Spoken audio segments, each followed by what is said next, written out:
తస్య సంజనయన్ హర్షం కురువృద్ధః పితామహ సింహనాదం వినద్యోచ్చైః శంఖం దద్మో ప్రతాపవాన్.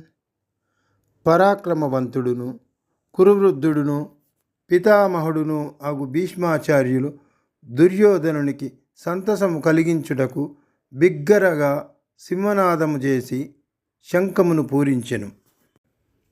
తతః శంఖాచ్చ భేర్యచ్చ పనవానక గోముఖాః సహసైవాభ్యహన్యంత సశబ్దస్తుములోభవత్. పిదప శంఖములును దుందుబులును తత్పెటలును మృదంగములును బూరలును కౌరవ సైన్యమున ఒక్కసారిగా మ్రోగింపబడినవి. ఆ శబ్దములు అంతటను వ్యాపించెను.